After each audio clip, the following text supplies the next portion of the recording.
हाँ जी, तो आज का चैप्टर है एसिड बेस साल्ट। ये चैप्टर आपके एग्जाम के लिए बहुत ही इंपॉर्टेंट है। ऐसे भी तो ऐसे हर चैप्टर आपके एग्जाम के लिए इंपॉर्टेंट होते हैं, लेकिन ये खास है क्योंकि इस चैप्टर से केमिस्ट्री में आपको न्यूमेरिकल भी देखने को मिलेंगे। ठीक है, और ये चैप्टर को क्लास 10th में पढ़ना भी है, इसलिए ये चैप्टर अति आवश्यक है। क्योंकि डिप्लोमा का जो आपका योग्यता होता है क्लास 10th से स्टार्ट होता है। ठीक है, तो चलिए जी इस चैप्टर को शुरुआत करते हैं। चैप्टर का नाम है एसिड बेस साल्ट, अम्ल क्षार और लवण। उसमें का पहला हेडिंग है अम्ल, एसिड। आ जाओ जी। हाँ जी, एसिड। कई दिन के बाद क्लास ले रहे हैं इसलिए बड़ा दिक्कत हो रहा है। चलिए अम्ल, सबसे पहले इसका पुराना परिभाषा देखेंगे, उसके बाद आर्हेनियस के अनुसार क्या कहा जाता है अम्ल के बारे में उसको समझेंगे, और एक आपको लेटेस्ट डिफिनेशन बताएंगे जो आप लोग अभी तक नहीं पढ़े होंगे, उसको भी समझेंगे। ठीक है, तो चलिए अम्ल का डिफिनेशन होता है कि वैसा पदार्थ जो स्वाद में खट्टा होता है,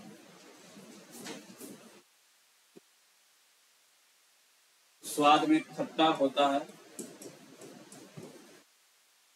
उसे अम्ल कहते हैं।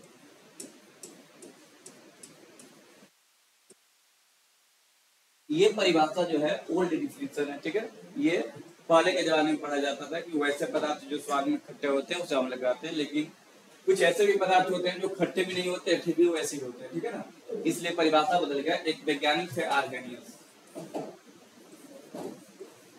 आर्हेनियस नाम के एक वैज्ञानिक थे।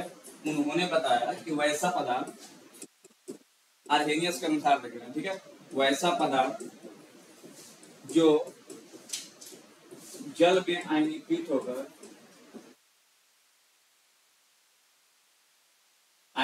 होकर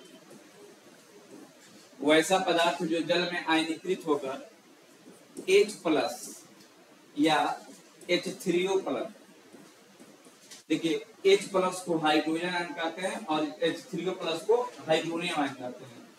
H प्लस या H3O+ आयन देते हैं उसे अम्ल कहते हैं। यानी कि अम्ल का जो आधुनिक परिभाषा है, वैसा पदार्थ जो जल में आयनीकृत होकर क्या देता है, H+ या H3O+ आयन देता है, उसे अम्ल कहते हैं। जैसे में क्या होगा देखिएगा, H+ या H3O+ आयन तब देगा ना जब उसमें हाइड्रोजन होगा, यानी HCl होगा। ठीक है, HNO3 होगा, H2SO4 होगा, CH3COOH होगा, वगैरह वगैरह। ठीक है, इसी का कर देते हैं, बहुत सारा एसिड है। ठीक है, तो इनसे कितना हो जाएंगे। ठीक, चलिए अब क्या है कि एसिड का डिफिनेशन हो गया कि जो पदार्थ जल में आयनीकृत होगा, जैसे एसिड है इसको जल में डालेंगे तो ये आयनीकृत जब होगा तो क्या देगा, H+ देगा और H+ और Cl-, यानी इसमें हाइड्रोजन आयन देगा, हाइड्रोजन आयन इसमें बन रहा है और हाइड्रोजन आयन बन रहा तो ये पदार्थ क्या होगा, एसिड होगा। ठीक है, यानी कि एसिड का डिफिनेशन वैसे पदार्थ जो जल में आयनीकृत होकर क्या देते हैं, H+ या H3O+, दोनों में से कोई दे सकता है। ठीक है, H+ या H3O+ आयन देते हैं उसे अम्ल कहते हैं। यानी अम्ल होने के लिए ये दोनों होना आवश्यक है, और ये किसके अनुसार है, आर्हेनियस के अनुसार। ठीक है, चलिए जी आगे बढ़ते हैं। अब आपको जानना है प्रॉपर्टी ऑफ एसिड, यानी कि अम्ल का गुण। ठीक है, प्रॉपर्टी ऑफ एसिड, अम्ल का गुण। तो एक एक करके अम्ल के गुण पे चर्चा करेंगे हम लोग। पहला इसमें पॉइंट लिखेंगे कि ये स्वाद में खट्टे होते हैं। स्वाद में क्या होते हैं, खट्टे होते हैं। एसिड स्वाद में खट्टे होते हैं। दूसरा, ये जल में आयनीकृत होने के लिए जल चाहिए। ठीक है, ये जल में आयनीकृत होकर H+ या H3O+ आयन देते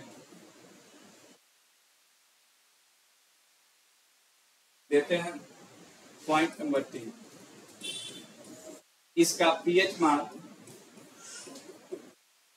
इसका पीएच मान 7 से कम होता है। इसका पीएच मान 7 से कम होता है। ये संक्षारक प्रकृति के होते हैं। संक्षारक प्रकृति यानी कि जब भी इसको किसी पदार्थ पर डालेंगे उससे क्या कर देंगे, ये संक्षारित कर देंगे। ये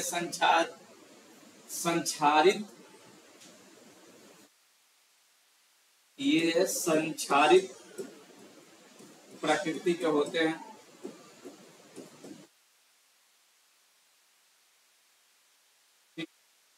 संक्षारित प्रवृत्ति के होते हैं। उसके बाद लिखेंगे कि ये क्षार से अभिक्रिया करके लवण और जल बनाते हैं। यानी कि एसिड का काम होता है कि ये जब क्षार से अभिक्रिया करेगा तो क्या बनाएगा, लवण और जल बनाएगा। ये आप लोग 10th क्लास में पढ़े हुए हैं। यानी कि अम्ल जो है क्षार से अभिक्रिया करेगा, तो क्या बनाएगा, लवण बनाएगा प्लस जल बनाएगा। ठीक है। छठा पॉइंट देखिएगा कि ये नीले लिटमस पत्र को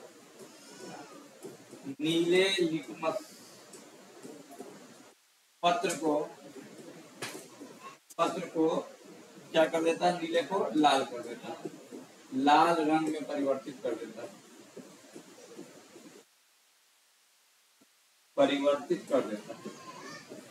यानी कि अगला इसका गुण जानना है कि ये नीले लिटमस पत्र को क्या कर देता है जी, लाल रंग में परिवर्तित कर देता है। ठीक है। अगला पॉइंट देखेंगे, ये धातु से अभिक्रिया करके, इंपॉर्टेंट पॉइंट है ये, धातु से अभिक्रिया करके लवण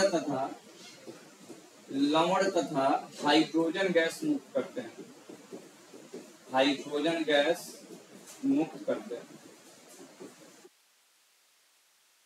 इसमें पराये भी लगा सकते हैं क्योंकि सबके साथ नहीं होता है, कुछ कार्बन डाइऑक्साइड भी देता है। ठीक है। जैसे समझिएगा यहाँ, जैसे मान लेते हैं जिंक है, H2SO4 से अभिक्रिया करेगा। जिंक क्या है, धातु है, और H2SO4 क्या है, अम्ल है। जब अब बहुत ही बात पूछा गया है। ठीक है। जब अभिक्रिया करता है तो बनाता है, एक लवण बनाएगा ZnSO4 और क्या रिलीज करेगा, हाइड्रोजन गैस।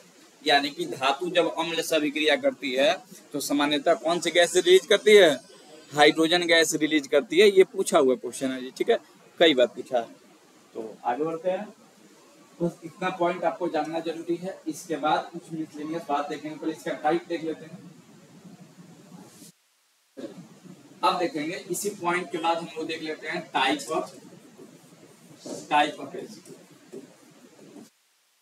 ऑफ एसिड, अम्ल के प्रकार। तो क्लास 10th में आप लोग बहुत ही अच्छे से पढ़कर आए होंगे कि अम्ल 2 प्रकार के होते हैं। एक होता है प्रबल अम्ल, स्ट्रॉन्ग एसिड, यानी कि प्रबल अम्ल, और एक होता है वीक एसिड, यानी कि दुर्बल अम्ल। दोनों को एक एक करके समझेंगे, डिफिनेशन नहीं देखेंगे, इसका प्रक्रिया समझेंगे, इसका एग्जाम्पल समझेंगे कि होता क्या है। ठीक है। देखिए अगर स्ट्रॉन्ग एसिड की बात करें तो ये जल में पूर्ण रूप से आयनीकृत होता है। ठीक है ना, जल में पूर्ण रूप से क्या होता है, पूर्ण रूप से आयनीकृत होता है और आयनीकृत होकर क्या देता है, H+ आयन देता है अधिक मात्रा में। ठीक है। इसका एग्जाम्पल क्या होता है, एग्जाम्पल होता है क्या, HCl, HNO3, H2SO4, ETC। ठीक है। क्या होता है जी, तो HCl, HNO3 और H2SO4। और उसके बाद अगर वीक एसिड की बात करें तो वीक एसिड में याद रखिएगा, वीक एसिड जो होता है, पहले इसको लिख देते हैं डिफिनेशन। ये जल में आंशिक रूप से आयनीकृत होता है। आंशिक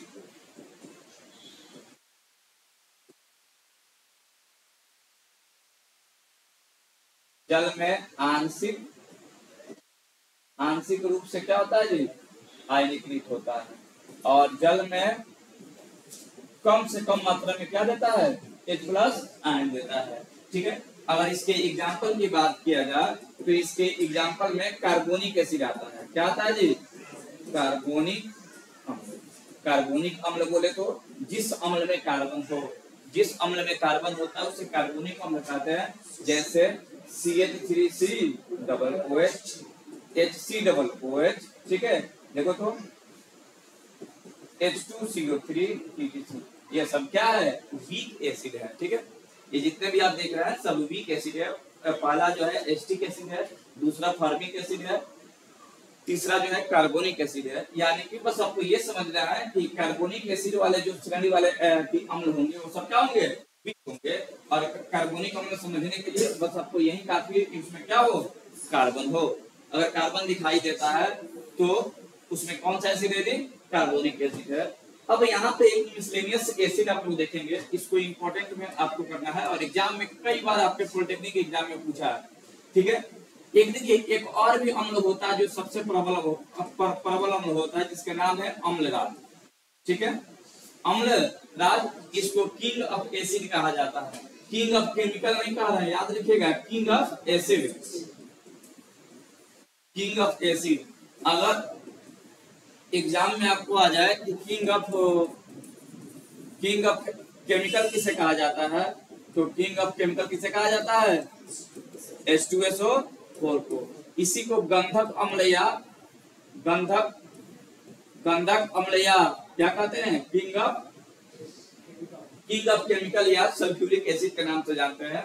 ठीक है, तो याद रखिएगा। अब यहाँ पे आपको जानना है अम्लराज के बारे में, यानी किंग ऑफ एसिड के बारे में जानना है। तो किंग ऑफ एसिड में क्या होता है कि अम्लराज जो होता है दो अम्लों का मिश्रण होता है। अच्छा, इसको अलग से देखते हैं। ठीक है, अम्लराज, अम्लराज को एक्वा 40 भी कहा जाता है। ठीक है, एक्वा 40 या किंग ऑफ एसिड भी कहा जाता है। किंग ऑफ एसिड हम लिख देते हैं, किंग ऑफ AK40 नहीं है जी, एक्वा 40। हाँ, पूछा जाता है जी पॉलिटेक्निक में, तो कई बार पूछा है इसका कॉम्बिनेशन, इसका रेशियो। तो देखिए अम्लराज, इधर ऐसे भी गैस मत करिए, पॉलिटेक्निक के क्वेश्चन गैस नहीं होता है। और कोई पाएगा कि गैस लड़ जाता है, होता है तो नहीं है। कंपटीशन के क्वेश्चन कैसे गैस लड़ जाएगा, बिहार बोर्ड थोड़ी है, एसपीटी बोर्ड है, तो गजब का होता है। तो देखिए अम्लराज जो है दो अम्लों का मिश्रण होता है, HCl और HNO3। किसी किसी का वीडियो में देखते हैं, कहता है कि 100% लड़ गया था। अरे छोटे का लड़ेगा कौन, मजाक। HCl वो तो बिहार बोर्ड इतना सख्त बोर्ड है कि इतना मैंने खतरनाक एसपीटी बोर्ड है। अच्छा, आपको 10वीं का तो पेपर मिला है ना जी, 10वीं में इंटर में, ये ऐसा खतरनाक बोर्ड है कि इसमें पेपर भी नहीं देता। IIT वाला पेपर दे देता है, मेडिकल वाला दे देता है, लेकिन बिहार बोर्ड वाला ना इसका पेपर देता है और ना ही जो होता पैरामेडिकल का पेपर देता है। बताओ। अच्छा, मान लेते हैं कि आपको अगर पेपर ना मिले, अच्छा ये बताओ, मतलब अजीब बात है कि नहीं, मैंने हिडन में रखता है एग्जाम। अच्छा बताओ, ये जितना भी तुमको किताब पढ़ा रहे हैं ना, इस सब्जेक्ट के सब किताब ऑड है, क्वेश्चन ऑड आता है। कभी कभी ऐसा भी आ जाता है लगे कि बीटेक का एग्जाम दे रहे हैं, ऐसा ऐसा क्वेश्चन आता है। और इससे भी खतरनाक होता है पैरामेडिकल वाला। मजाल है कि भाई क्वेश्चन टच कर जाए, किताब अलग लिखा है, क्वेश्चन अलग आता है, बड़ा खतरनाक है जी। और कह जाए क्या विद्यार्थियों से दुश्मनी है बोर्ड का कि क्या नहीं देता है, पेपर देना चाहिए ना जी, तब ना मॉडल पेपर आएगा। जितना भी हम लोग देखते हैं ना कि 2013 में आया है, 15 में आया है, 25 में आया है, कोनो नहीं आया है, ये सब अपने मन से लिखा है। ये में तो हो सकता है कि 2 लड़ जाए, एक भी नहीं लड़ता है। क्या अनुमान, वो लिखा भी है किताब वाला, बड़ा ईमानदारी किताब वाला भी लिखा है अनुमान पे आधारित। तो देखिए HCl कितना भाग होता है, 3 भाग होता है, और ये कितना भाग होता है, 1। सुन लीजिएगा, इसका रेशियो खूब पूछा जाता है, 3:1। अगर इसी को बदल के लिख दिया जाता HNO3 प्लस HCl, काम वही करेगा, बस रेशियो बदल जाएगा। ये होगा 1, ये होगा 3। तो याद रखिएगा किंग ऑफ एसिड जो होता है HCl और HNO3 का मिश्रण है, और इसमें HCl 3 भाग होता है और HNO3 कितना भाग होता है जी? 1 भाग होता है, ठीक है। और HNO3 और HCl अगर लिख दिया जाए तो HNO3 1 भाग और HCl 3 भाग, एकदम दिमाग में बैठा लेना है कि HCl हमेशा 3 भाग होगा, बस रेशियो कभी नहीं गड़बड़ होगा। या फिर आपको ये याद रखना है कि जो बड़ा वाला फार्मूला है ना वो 1 भाग होता है। अगर ऐसा ट्रिक्स आपको दिमाग में फील हो जाता है तो एग्जाम में भूलिएगा नहीं, या तो 3-1-1-3 में गड़बड़ होगा। ये भभकता हुआ द्रव भी इसे कहते हैं। भभकता हुआ द्रव का मतलब होता है कि द्रव ऐसा है धुआं निकलेगा, ठीक है। आप लोग देखे होंगे मिस्टर इंडिया फिल्म, उसी में भभकता हुआ एसिड होता है, ठीक है, यानी किंग ऑफ एसिड होता है। आदमी जैसे ही इसमें गिरे, एक क्लास 10th में जो है एक कहानी टाइप का क्वेश्चन आपको दिया हुआ है एक पैराग्राफ में, कि एक सुनार आता है, और हम जो बोल रहे हैं ना ऐसा हूबहू क्वेश्चन पॉलिटेक्निक में पूछा हुआ है। देखिए जितना आपको इम्पोर्टेंट करा दिया है ना, बड़ा एक्सपीरियंस पॉलिटेक्निक के बारे में, ठीक है ना, बहुत ज्यादा एक्सपीरियंस, 12 साल से तो पढ़ा रहे हैं खुद, हम किए हुए हैं। और सिवान के आसपास से कोई ऐसा कॉलेज नहीं है जहाँ पर अपना विद्यार्थी नहीं है, हर कॉलेज में। आप कहीं भी जाइएगा ना तो दिक्कत नहीं होगा, क्योंकि वहाँ पे अपना बच्चा होगा। गोपालगंज में कितना था जी? सब लड़की तो गोपालगंज गई, इस बार का अधिकतर लड़की गोपालगंज गई हुई है, और कुछ सिवान है और एक मोतिहारी गई हुई है। तो ऐसा कोई कॉलेज नहीं मिलेगा जहाँ पे अपना बच्चा नहीं दिखाई देगा जी, ठीक है। तो याद रखिएगा भभकता हुआ द्रव एकदम स्ट्रॉन्ग एसिड का ये सिंबल है। ये इतना क्रियाशील होता है कि ये सोना और चांदी को भी गला देता है। सोना चांदी को भी गला देता है, ठीक है। क्यों गला देता है? क्योंकि हाँ ठीक है, इसका पावर बहुत ज्यादा होता है, ठीक है। तो इसको याद रखिएगा, आपसे पूछेगा कौन ऐसा एसिड है जो सोना और चांदी को भी गला देता है, तो कौन है जी? कौन है? अम्लराज, किंग ऑफ एसिड जो होता है दोनों को गला देता है, ठीक। भभकता हुआ द्रव कहा जाता है इसे। एक क्लास 10th में कहानी टाइप का एक पैराग्राफ दिया हुआ है कि किसी गांव में जो है एक सुनार जो है नकली सुनार बन के आता है और बोलता है कि आइए आपका जो भी ज्वेलरी है, आभूषण है, उसको साफ कर देते हैं। एक महिला जो है अपना ज्वेलरी ले जाकर देती है साफ करने के लिए।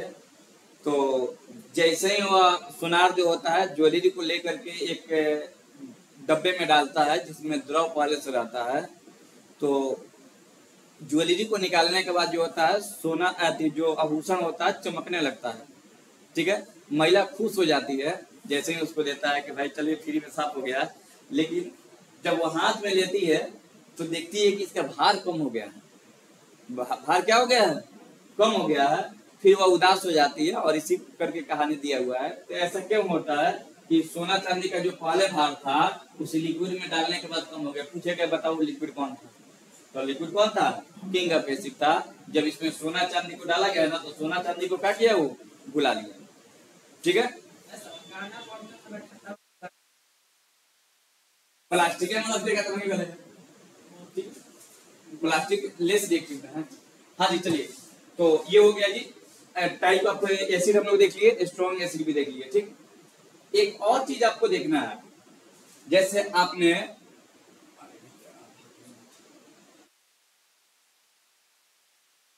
आपने एसिड के बारे में सुना था आर्हेनियस के अनुसार।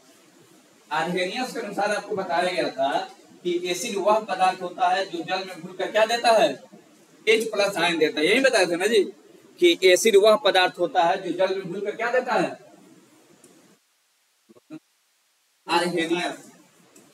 आर्हेनियस ने बताया था कि एसिड वह पदार्थ होगा जो जल में घुलकर H+ दे या फिर क्या दे? H3O+ आयन दे, ठीक है। अगर ऐसा होगा तो क्या होगा? एसिड होगा।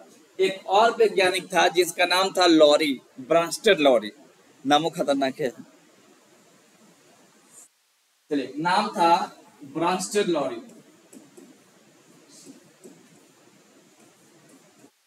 लॉरी, ठीक है, नाम सही है ना जी?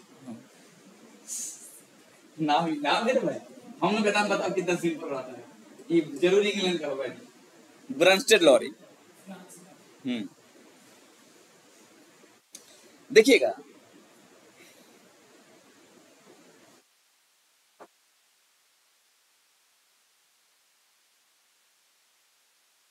देखो इन्होंने क्या किया था कि एक कंसेप्ट दिया था संयुग्मी अम्ल। अभी एक नया टॉपिक है संयुग्मी अम्ल, और किसके बारे में? संयुग्मी क्षार के बारे में। संयुग्मी क्षार के बारे में इन्होंने दो कंसेप्ट दिया था, अम्ल और क्षार के बारे में। कौन दिया था? ब्रांस्टेड लॉरी। आपसे पूछेगा कि बताओ संयुग्मी अम्ल या क्षार का कंसेप्ट किसने दिया था? तो कौन दिया था? ब्रांस्टेड लॉरी ने दिया था। इन्होंने बताया था कि अम्ल वह इन्होंने बताया था कि अम्ल वह गुण है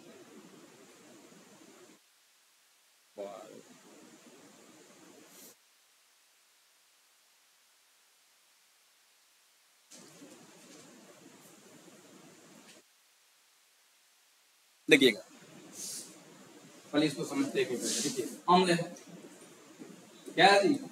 अम्ल है। देखो अम्ल है जब ये अपना एक जो है हाइड्रोजन को दे देगा तो ये बना लेगा संयुग्मी क्षार। समझिएगा, संयुग्मी क्षार बना लेगा। क्या देगा? H+ hydrogen. याद रखिएगा H+ को ही हम लोग क्या कहते हैं? प्रोटॉन कहते हैं। क्या कहते हैं जी? प्रोटॉन कहते हैं। समझिएगा। दूसरा, अगर कोई क्षार है, क्या है जी? क्षार है और एक H+ आयन ले लेता है तो क्या बनेगा? क्या बनेगा जी? संयुग्मी। एकदम ध्यान से देखिएगा, संयुग्मी। यानी अम्ल होगा तो क्षार बनाएगा और क्षार होगा तो अम्ल बनाएगा। देखिएगा H+ लिखे हैं यानी कि M से वो निकल रहा है, और यहाँ पे +H लिखे हैं यानी कि E जो होता है H वो ले रहा है। बात समझ में आ रहा है? यानी कि ये प्रोटॉन को दे रहा है और ये प्रोटॉन को ले रहा है। ठीक है, क्लियर? ये प्रोटॉन को क्या कर रहा है? दे रहा है। जब कोई अम्ल एक प्रोटॉन को दे देता है तो क्या बनाता है? संयुग्मी क्षार। जैसे H2SO4 है, ध्यान से देखिए एकदम, H2SO4 है और ये हो गया HSO4- और क्या दे दिया? H+, तो ये क्या बन गया? संयुग्मी क्षार। क्या बन गया जी? संयुग्मी क्षार बन गया। ये था क्या? क्या था जी? अम्ल था और क्या बन गया? क्षार बन गया। क्लियर?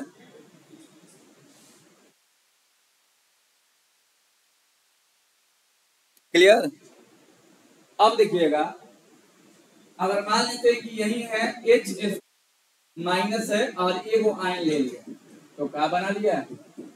H2SO4। अब ये हो जाएगा कि क्या था जी? संयुग्मी क्षार है ना, संयुग्मी क्षार, और एक प्रोटॉन को ले लिया तो क्या बना लिया? अम्ल बना लिया। समझ में आ रहा?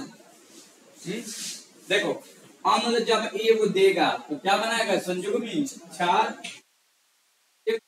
लेगा तो क्या बना लेगा? अम्ल। ये कंसेप्ट है ब्रांस्टेड लॉरी का, तो इसको आप लोग याद रखिएगा। चलिए क्वेश्चन आएगा तो और वहां पे अच्छा से देखेंगे। अब समझेंगे बेस के बारे में। ठीक है,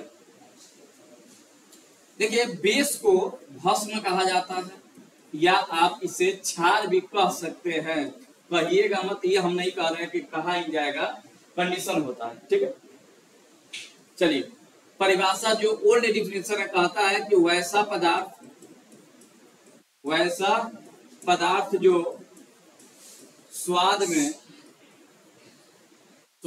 क्या होता है जी? तीखा होता है। तीखा होता है उसे क्या कहते हैं? भस्म कहते हैं। ये ओल्ड परिभाषा है, या बहुत पहले से जानते होंगे। वैसा पदार्थ जो स्वाद में क्या होता है? जो स्वाद में तीखा होता है। क्या होता है जी? तीखा होता है, उसे भस्म कहते हैं। और आर्हेनियस के अनुसार, किसके अनुसार?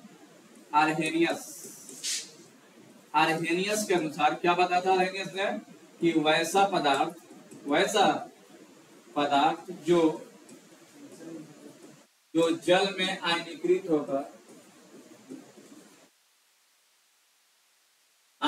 होकर OH यानी कि हाइड्रोक्सी आयन हाइड्रोक्सी आयन देता है उसे क्षार कहते हैं। क्षार कहिए चाहे क्या कहिए, भस्म कहिए, उसे भस्म कहते हैं। क्या कहते हैं जी, भस्म। जैसे में क्या होगा, जैसे NaOH, KOH, LiOH, MgOH का होल ट्वाइस और CaOH का होल ट्वाइस, ठीक है, ET। फिर यानी कि आप ये जो देख रहे हैं ये सब क्या है, क्षार है, या फिर यूं कहिए तो क्या ये भस्म है। देखिए क्षार और भस्म में यही अंतर होता है, भस्म और क्षार में, कि क्षार हर हाल में जो होता है H+ आयन देगा, सॉरी OH माइनस आयन देगा। लेकिन ये कोई जरूरी नहीं है कि भस्म जो होता है जल में आयनीकृत होकर OH आयन दे, ठीक है, इसके लिए कोई प्रतिबद्धता नहीं होती है। इसीलिए याद रखिएगा जितने भी क्षार होते हैं सब क्या होते हैं, भस्म होते हैं, लेकिन सभी भस्म क्षार नहीं होते, इस बात को याद करते चलना, ठीक है। अब इसके बाद देखना है property of base. Property of base, या फिर इसके पहले एक और टॉपिक देख लेते हैं हम लोग, बेस था। अब यहाँ पे हम लोग देख लेंगे type of base.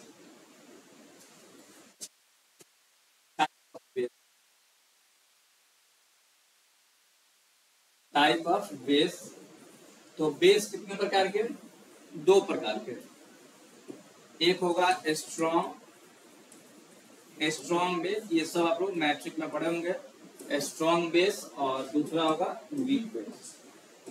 Weak base यानी कि दुर्बल भस्म। भस्म लिखिए चाहे क्षार लिखिए, कोई आपत्ति नहीं है। अभी आपको बता ही दिए थे दोनों में डिफरेंस थोड़ा सा होता है। हाँ जी, स्ट्रॉन्ग बेस क्या होता है तो याद रखिएगा, ग्रुप एक से बनने वाले बेस सभी क्या होते हैं, स्ट्रॉन्ग। अब बाकी जिससे भी बनेगा सब क्या होगा, वीक होगा। ग्रुप ए कौन है जी, हीलियम, सॉरी हाइड्रोजन हीलियम,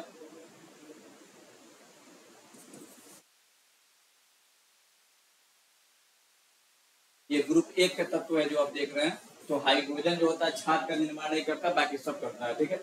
जैसे में देख लीजिएगा, तो बताइए पहला क्या होगा, LiOH होगा, दूसरा NaOH, तीसरा KOH, CSOH और OH, और FR नहीं बनाता है क्योंकि रेडियो एक्टिव है, ठीक है। तो ये जितने भी देख रहे हैं सब ये कौन से बेस है जी, प्रबल बेस है। और दुर्बल बेस कौन होता है, तो दुर्बल बेस होगा ग्रुप 1 या ग्रुप 13, जैसे MgOH का होल ट्वाइस ये ग्रुप 2 है, CaOH का होल ट्वाइस ग्रुप 2 है, AlOH का होल थ्राइस ग्रुप 13 है, ठीक है। ये सब क्या है, वीक बेस है। और इसमें MgOH के होल ट्वाइस का नाम याद रखिएगा, milk of magnesium, milk of magnesium. और इसको याद रखिएगा कि क्या है, सिलेक्ट लाइन, बुझा हुआ चूना, क्या जी, बुझा हुआ, ठीक है। याद रखिएगा इसका और इसका उपयोग जो होता है जो एंटासिड के रूप में किया जाता है, एंटासिड के रूप में इसका उपयोग किया जाता है, यानी कि गैस का दवा बनाने में इसी का उपयोग किया जाता है, किसका, वीक बेस का। चलिए अब देखेंगे property of base. Property of base में देखिएगा, बेस का हम क्या देखेंगे, भस्म का, जो बात करने से कोई फायदा है, इंजीनियरिंग बनेगा तो पुल ढालना है, बताइए, काम करते हुए बतियाइएगा तो पुल नहीं ढाएगा। ये स्वाद में क्या होता है जी, तीखा, ये स्वाद में तीखा होता है। अच्छे कभी इसका स्वाद लिया है कि नहीं आपको, आमले का तो लिए होंगे, इसका स्वाद लिया कि नहीं, छार वाला, कोरैला छार है, आए लगा चूना होगा छार। ये स्वाद में क्या होता है जी, तीखा होता है। इसका अफवाह तो चूना तो तीखा नहीं होता है, चेक किया है? इसका पीएच मान 7 से अधिक होता है। हाँ तो भट्टी तो चौक पे जाएगा, कैल्शियम कार्बोनेट हो गया। चलिए इसका पीएच मान कितना होता है? 7 से अधिक होता है। तीसरा, ये लाल लिटमस पत्र को, लिटमस पत्र को क्या करता है? नीला कर देता है। एक बड़ा ही शानदार क्वेश्चन कई बार यूपी पॉलिटेक्निक में है, कई बार बिहार पॉलिटेक्निक में पूछा है कि बताओ फिनोल्फथैलीन, यूपी पॉलिटेक्निक की किताब मिलता है, उसमें चिंता नहीं करना है। फिनोल्फथैलीन का जो होता है व्यवहार कैसे होता है, ठीक है? तो फिनोल्फथैलीन का लिखेंगे फिनोल्फथैलीन क्षारीय माध्यम में, कौन माध्यम में जी? क्षारीय माध्यम में क्या होता है जी? उदासीन होता है। ये पूछा हुआ क्वेश्चन। क्षारीय माध्यम में क्या होता है? उदासीन होता है। कौन? फिनोल्फथैलीन। ऐसे भी आपको हम चार्ट बना के देने वाला है और यहाँ पे लिखेंगे भी कि ये उदासीन होता है। चलिए, ये अम्ल से अभिक्रिया करके, अम्ल से अभिक्रिया करके क्या बनाएगा? अभिक्रिया करके लवण तथा जल बनाएगा।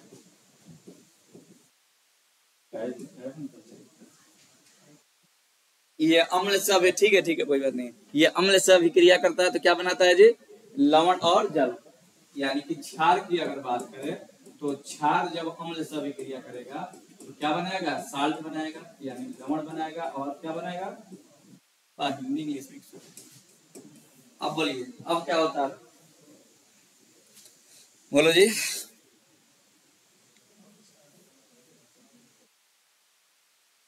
अभी ये नहीं क्या जी, ये जल में आयनीकृत होकर, मस्ट इम्पोर्टेंट, आयनीकृत होकर क्या देता है? OH minus ion. ठीक है, और याद रखिएगा चाहे अम्ल हो चाहे क्षार हो, इस माध्यम में कोई भी पदार्थ क्या होता है? सुचालक होता है। ठीक है, ये कोई लिखने की जरूरत नहीं है, ये लिख देंगे। ये विद्युत के क्या होते हैं? विद्युत के सुचालक होते हैं। देखो क्षार सुचालक होते हैं। देखो जहाँ पे आयन है ना वहां पे क्या है? इलेक्ट्रिसिटी है। ठीक है, जहाँ पे आयन है वहां पे क्या है? इलेक्ट्रिसिटी है, तो उसमें होगा ही। और एक और आखिरी पॉइंट है कि ये केवल धातु के साथ अभिक्रिया करता है। ये इंपॉर्टेंट है जी, याद रखिएगा। ये केवल धातु के साथ अभिक्रिया करता है। धातु के साथ नहीं, ये केवल धातु के साथ अभिक्रिया करके, अभिक्रिया करके, वीडियो में इसे पढ़ा जाता है ना लेकर, अभिक्रिया करके हाइड्रोजन आयन देता है।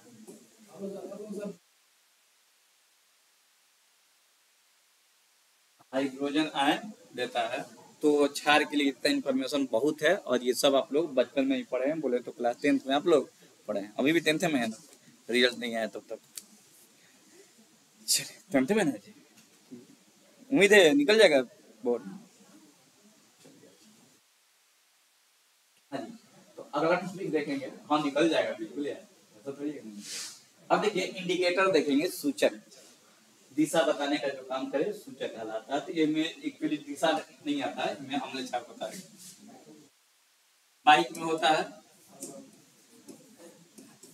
हमारा बाइक पे टूटा हुआ है।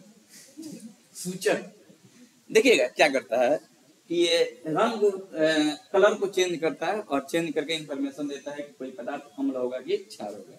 जैसे आप चूना को हल्दी पे डालिएगा तो हल्दी क्या हो जाएगा? पीला से क्या हो जाएगा? लाल हो जाएगा। इससे साबित होता है कि भाई उसमें जो पदार्थ डाले हैं ना, उसी के चलते हल्दी का रंग बदला है। तो जो पदार्थ डाले हैं वही इंडिकेटर है। तो क्या है? चूना क्या है? इंडिकेटर है। हल्दी नहीं यार, आप डाले क्या है? चूना डाले है ना। अच्छा ठीक है, हल्दी इंडिकेटर है। चलिए बहुत अच्छा बात आप लोग बोले हैं। थोड़ा सा हमारे ध्यान में एक बात आ गया था, जैसे कि हम चुकंदर वाला बात बोलने वाले थे कि हाँ पत्ता गोभी देखे हैं, पत्ता गोभी जो है एक इंडिकेटर का काम करता है। चुकंदर हो गया, पत्ता गोभी हो गया। एक बार पूछा था आपके एग्जाम में कि बताइए कि लिटमस का था नाम सुने हैं, बताइए लिटमस पेपर जो होता है बनता है वो किस पौधा का बनता है? लेकिन एक और इसमें इंफॉर्मेशन होता है, और ये किस कलर का होता है? हाँ, ये किस कलर का होता है? बैगनी कलर का। बड़ा संग्राम। सबको लगता है कि लिटमस पत्र कैसा होता है? लाल होता है, लेकिन लिटमस पत्र लाल नहीं। बहुत सुंदर। हाँ देखिएगा जी, वैसा पदार्थ, सुनिए, वैसा पदार्थ जो अपने रंग परिवर्तन के द्वारा, अपने रंग परिवर्तन के द्वारा,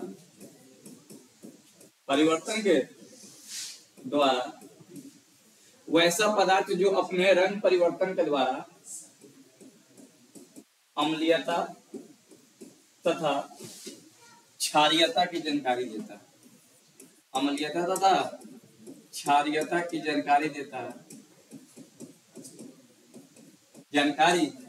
है, उसे सूचक कहते हैं। सूचक कहते हैं, यानी कि सूचक उस पदार्थ को कहते हैं जो इंफॉर्मेशन देता है किसके बारे में? अम्ल और क्षार के बारे में। जैसे क्या हो जाएगा जी? लिटमस पत्र। लिटमस पत्र क्या हो जाएगा? उसके बाद फिनोल्फथालीन, मेथिल ऑरेंज, कोई मेथिल लेता है, कोई मेथिल है, ठीक है, ऑरेंज, पत्ता गोभी, पत्ता गोभी अब बहुत लिखेंगे,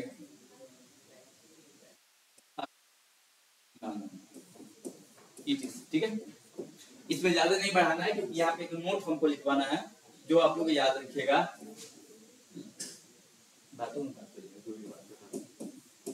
लिटमस पत्र लाइकेन नामक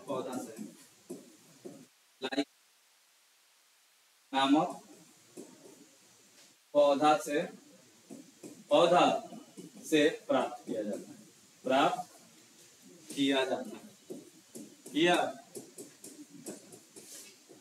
तथा लिटमस पत्र कौन से कलर का होता है जी? बैगनी कलर का होता है। ये इंपॉर्टेंट है, बैगनी रंग का होता है। ज्यादा मस्ती करना होगा तो ये पूछेगा, ठीक है। बहुत कम ही किताबें दिया जाता है, एनसीईआरटी पढ़ने पर ये मिलता है, फिर कुछ अच्छा बुक पढ़ने पे। भारतीय वन तो शायद नहीं मिलेगा आपको। तो लिटमस पत्र किससे प्राप्त होता है जी? लाइकेन नामक पौधा से प्राप्त होता है। और लिटमस जो पत्र होता है उसका कलर कैसा होता है? बैगनी होता है, ठीक है। बैगनी का इंग्लिश क्या होता है जी? व्हाइट। क्या होता है? पर्पल। ठीक है, जो भी है हमारे पास तो बैगनी ला देगा तो पहचान में आ जाएगा, लेकिन बहुत ऐसा कलर है जो पहचान में। चले तो इसको याद रखिए, लाइकेन और कलर क्या होगा जी? क्या हो जाएगा? अभी आपको पढ़ना भी है कलर। कलर कितने प्रकार के होंगे आपको बताएंगे। कलर दो प्रकार के होंगे, एक प्राइमरी कलर होगा, ठीक है, और सेकेंडरी होगा। चलिए, तो अब हमको पढ़ना है टाइप ऑफ इंडिकेटर। ये सब बचपन में आप पढ़े होंगे। सब बचपन बोले तो क्लास 10 में, ठीक है। ये तो आपको बचपने हो गए, क्योंकि जो तुम लोग हरकत करता था ना वो सब बचपन वाला ही। टाइप ऑफ इंडिकेटर,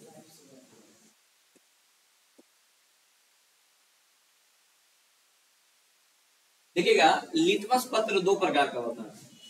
कितने प्रकार का होता है लिटमस पत्र? दो प्रकार का होता है। एक होता है नेचुरल इंडिकेटर होता है। अच्छा, हम आपको लिटमस पत्र को दिए थे क्या? नहीं, लिटमस पत्र नहीं। इंडिकेटर दो प्रकार के, एक होता है नेचुरल और दूसरा होता है आर्टिफिशियल। अरे हमारा ध्यान चलता है ऑफिस पे चला गया। आर्टिफिशियल इंडिकेटर, ठीक है, दो प्रकार का होता है। ये कतई नहीं पूछेगा कि इसका डिफिनेशन बताओ क्या होगा।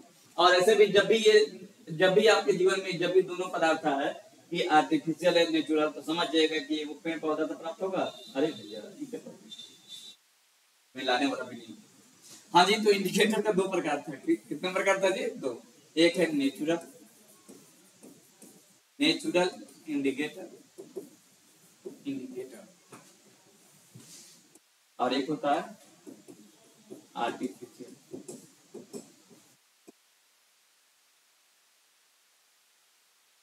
ठीक है, कितने प्रकार का जी? दो प्रकार का। ठीक है, नेचुरल इंडिकेटर जो होगा ये नेचर से प्राप्त होगा, यानी नेचर क्या है? पेड़ पौधा है। और दूसरा जो है आर्टिफिशियल बोले तो ये हम लोग खुद से बनाए हैं, मॉडिफाई करके। तो नेचुरल में कौन आता है? नेचुरल में आता है लिटमस पत्र। लिटमस और क्या है? हल्दी तो कहीं दिया ही नहीं था। लिटमस पत्र के बाद आएगा पत्ता गोभी। देखिए गोभी सही है, ठीक है। पत्ता गोभी के बाद क्या आएगा? जीरानिया। जीरानिया तो भाई हम भी नहीं देख रहे, आप भी नहीं देख रहे। एक और होता है पेटूनिया, नाम भी खतरनाक है, पेटूनिया।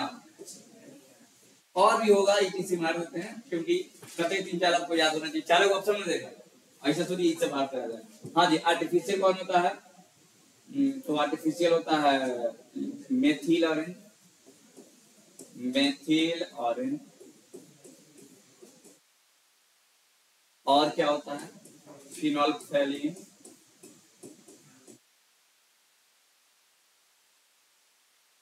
ठीक है, बस और भी होता है मेथिल ऑरेंज, मेथिल रेड।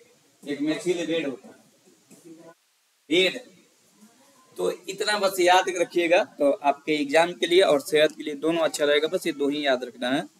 उसके बाद हम देखेंगे कुछ पदार्थों का बिहेवियर अम्लीय माध्यम और क्षारीय माध्यम में, क्योंकि कथा कहानी आए चाहे नहीं है, वहां से क्वेश्चन देता है आपके एग्जाम में। एक नोट में भी हम लिखे थे, तो उसको हम लोग समझते चलेंगे, लिखेंगे।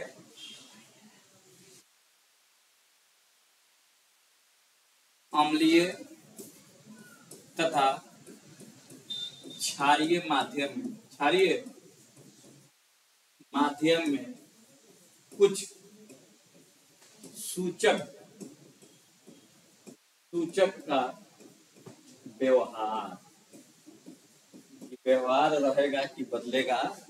ठीक है, जब कंडीशन बदलेंगे तो क्या होगा। ठीक है, बड़ा ही सुंदर टॉपिक है। कह रहा है कि अम्लीय तथा क्षारीय माध्यम में कुछ सूचक का व्यवहार। तो यहाँ पे हम लोग क्या करेंगे, बोर्ड पे देखते चलिए। यहाँ पे लिखेंगे सूचक, ठीक है, और यहाँ पे लिखेंगे अम्लीय माध्यम। 10वां में पढ़े होंगे हुबहू। एक चार्ट भी दिया गया था, उसमें बोले थे कितने को याद रखिएगा, उतना नहीं याद रखिएगा। और ये है क्षारीय माध्यम, क्षारीय। तो चलिए ये 3 है। ठीक है, पहला हम नाम लेते हैं किसका? लिटमस पत्र का। लिटमस पत्र। तो लिटमस पत्र के बारे में क्या है कि ये अम्लीय माध्यम में कैसा होता है? लाल होता है। और क्षारीय माध्यम में कैसा होता है? और सबसे खतरनाक है उसके बाद, ये 2 नंबर एकदम याद रखिएगा, फिनोल्फ्थैलीन। कहीं कहीं कहिएगा कि सर आधा फल लिखे है, पूरा फल लिखे है। भावनाओं में मत भइएगा, मतलब समझिएगा खाली। ठीक है, फिनोल्फ्थैलीन पूरा लौ है, आधा फल। ठीक, फिनोल्फ्थैलीन कहता है कि बताइए अम्लीय माध्यम में क्या होगा और क्षारीय माध्यम में क्या होगा। तो फिनोल्फ्थैलीन जो होता है अम्लीय माध्यम में रंगहीन होता है। क्या उसमें क्षार कुछ हुआ दिखेगा ये अम्ल में ही कहते हैं। और ये होता है गुलाबी। कैसा होता है जी? शायद गुलाबी होता है। तो याद रखिएगा, और अगर वहां पे कोई मिसमैच हुआ होगा तो यहाँ पे करेक्शन कर लेंगे। फिनोल्फ्थैलीन जो है अम्लीय माध्यम में क्या होता है? रंगहीन। और क्षारीय माध्यम में क्या होता है? गुलाबी। ये पूछा जाता है। ठीक है, कि बताइए फिनोल्फ्थैलीन जो होता है क्षारीय माध्यम में कैसा होता है। तो कैसा होता है जी फिनोल्फ्थैलीन? कैसा होता है? गुलाबी होता है। अब है 3 number, methyl orange. Methyl orange अम्लीय माध्यम में कैसा होगा?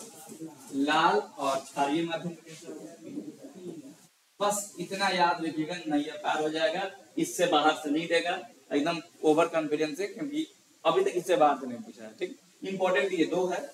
ठीक है, ये दो से बाहर से नहीं आता है। मैट्रिक में तो इससे बाहर तय नहीं करता है, ना तो अम्लीय पूछेगा ना तो क्षारीय पूछेगा, इससे बाहर से नहीं देता है। तो इसको याद रखिएगा सूचक। ठीक है, तो चलिए ये आपका टॉपिक यही को होता है समाप्त। अब आगे बढ़ते हैं जी। अब अगला हेडिंग है पीएच स्केल। बड़ा ही शानदार हेडिंग है, क्योंकि यहाँ से न्यूमेरिकल पढ़ेंगे हम लोग।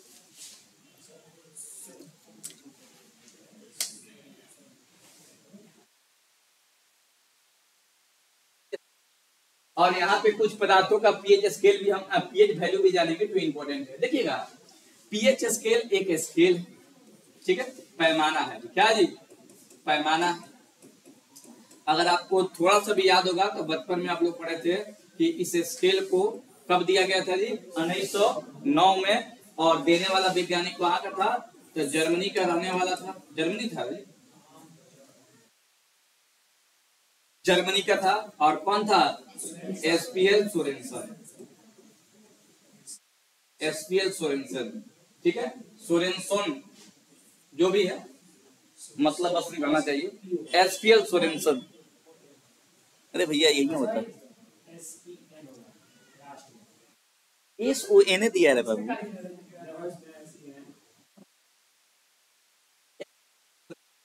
चल देखो इधर, ऐसे मीनिंग में बड़ा अथी आदमी रहता है, क्योंकि मीनिंग तो पढ़ाना नहीं है ना।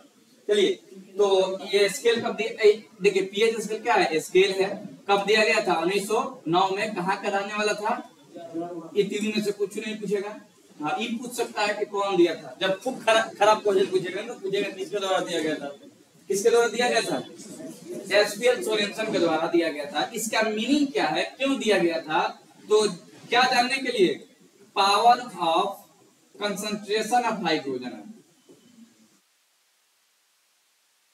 अरे भैया, 10वां class, concentration of hydrogen ion, यानी कि हाइड्रोजन आयन की सांद्रता की शक्ति ज्ञात करने के लिए। ठीक है ना,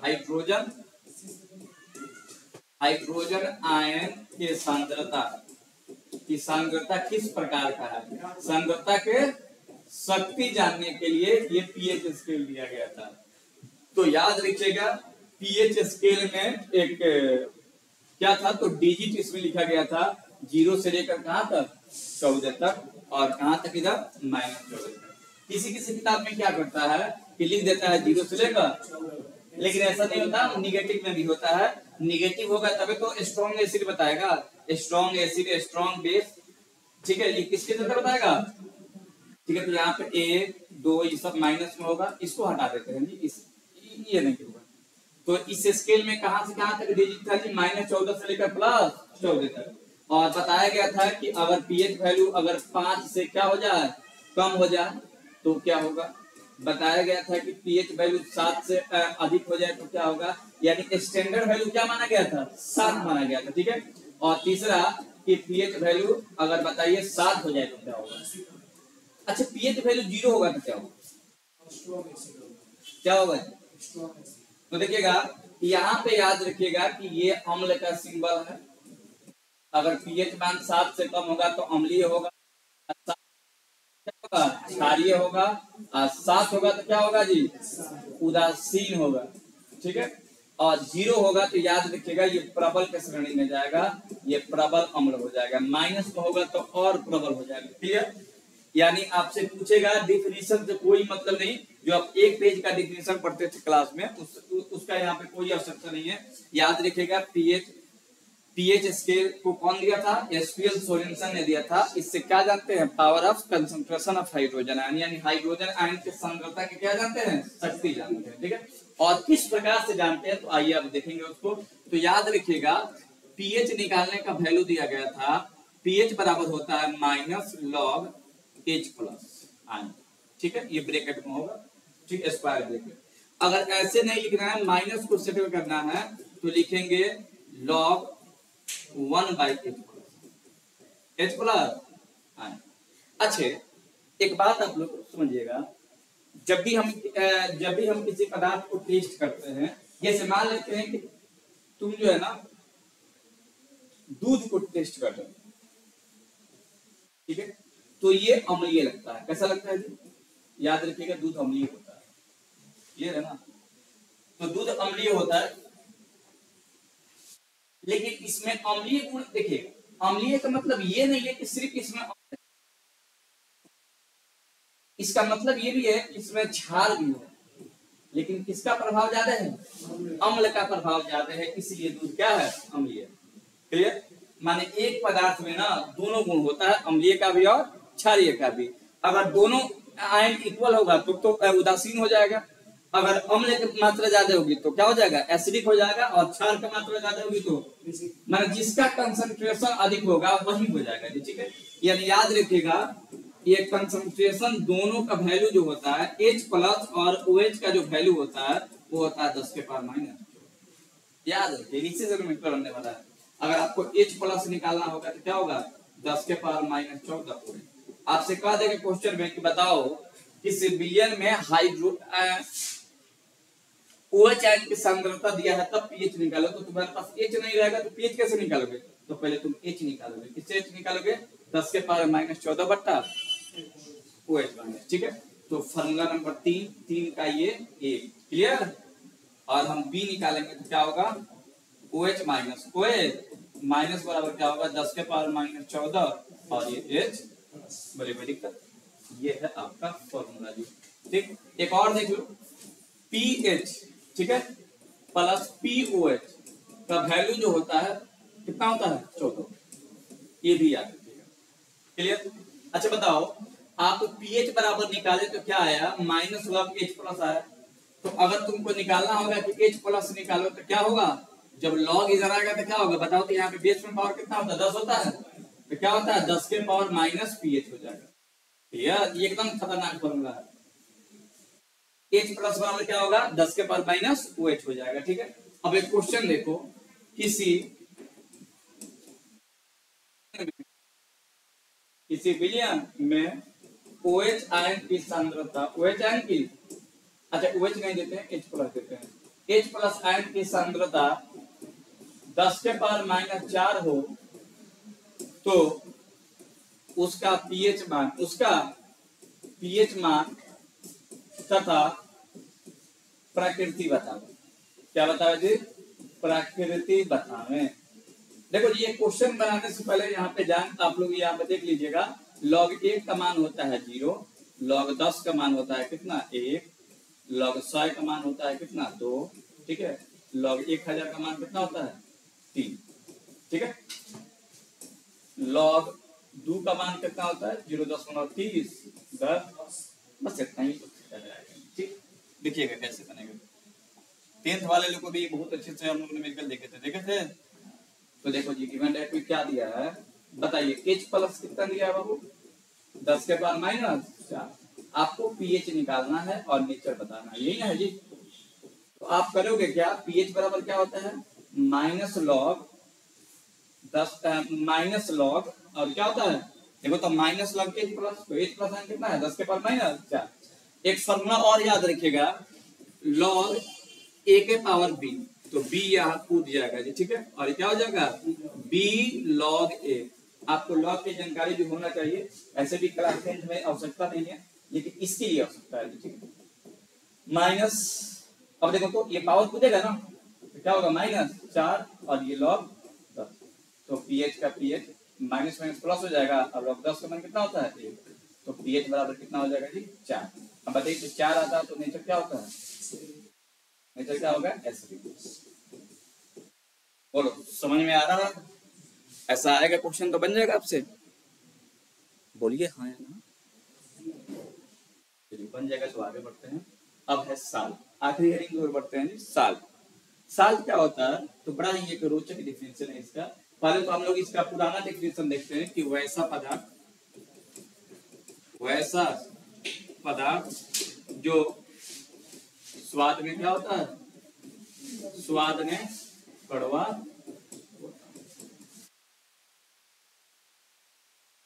उसे क्या कहते हैं जी? साल्ट। या साल्ट का डेफिनेशन एक और है कि वैसा पदार्थ या फिनिश के अनुसार है, वैसा पदार्थ जिसमें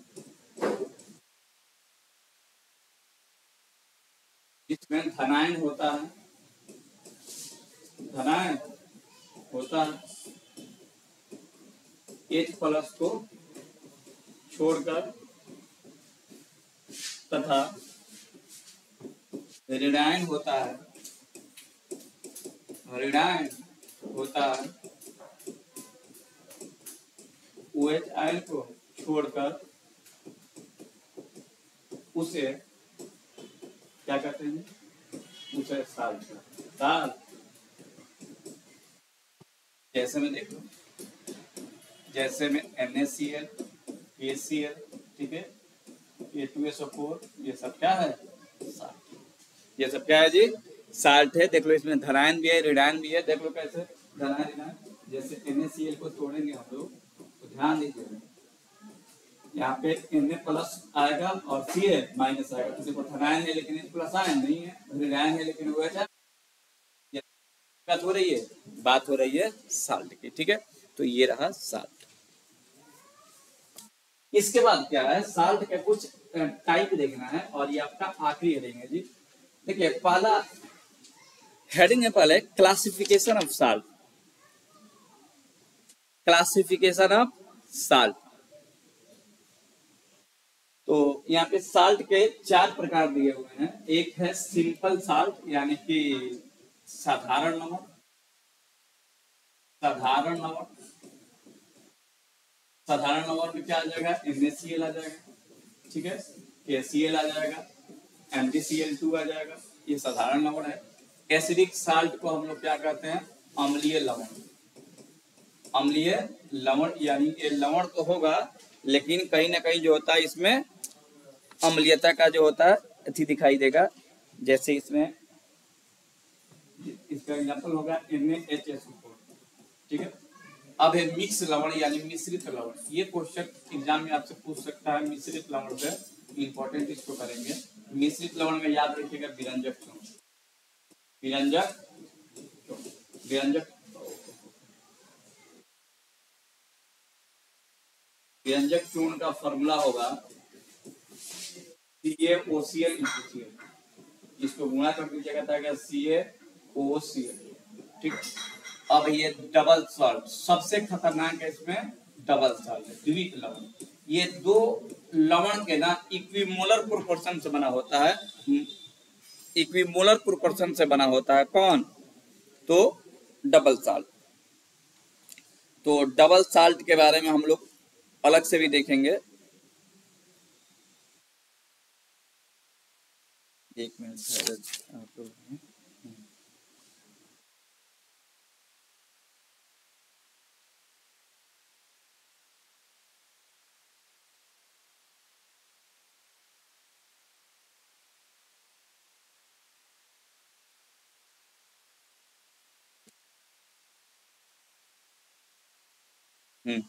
तो द्वित लवण को अलग से हम हेडिंग में देखेंगे। और ये देखिएगा कॉम्प्लेक्स लवण यानी कि जटिल लवण, जटिल, ठीक है।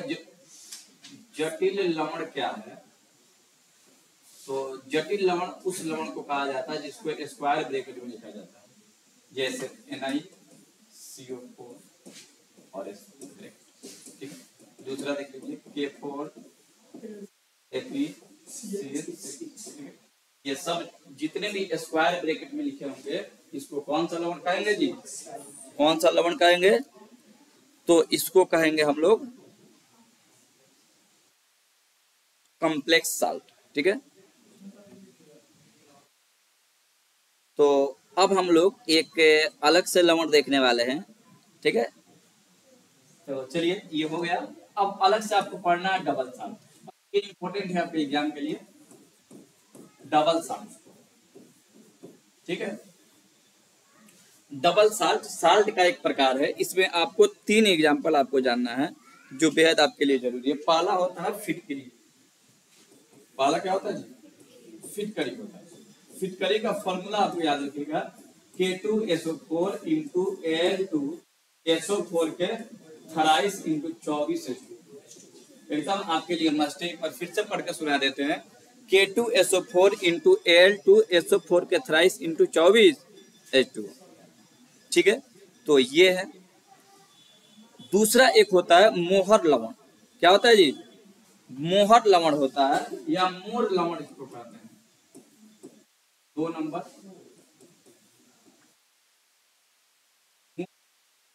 या इसी को कहते हैं मोहर, मोहर लवण एकदम इंपॉर्टेंट है इसका। तो एक हो गया फिटकरी और दूसरा हो गया मोहर लवण हो गया, ठीक है। फॉर्मूला बड़ा सिंपल है, कितना सिंपल है कि आप लोग को याद करने में बड़ा दिक्कत होगी। FeSO4 NH4 का whole twice into SO4 into 6, ये आपको याद रखना है 2, ठीक। और तीसरा है एक और होता है, शायद कॉर्नेलाइट कुछ करके होता है।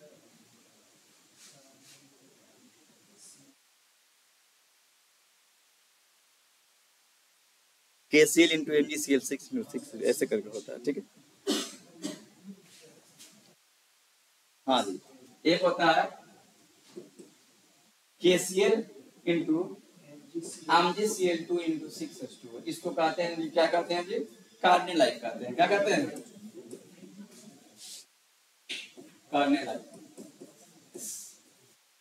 याद रखिएगा, बड़ा मेहनत से इसको लिखवाया जा रहा है क्योंकि ये आता है, ठीक है। ये तीन है, हमें एग्जाम नहीं देना है, एग्जाम आपको देना है तो आपको याद रखना है और हमें इतना मालूम है कि ये आता है, ठीक है। तो ये इम्पोर्टेंट है जी। और इसी के साथ आपका चैप्टर का थ्योरी होता है समाप्त। इसके नेक्स्ट पार्ट में हम लोग देखेंगे इसका MCQ, और हमें नहीं लगता है कि इसको पढ़ने के बाद आपको MCQ में कहीं पर भी दिक्कत होने वाला है। तो इस वीडियो में इतना ही।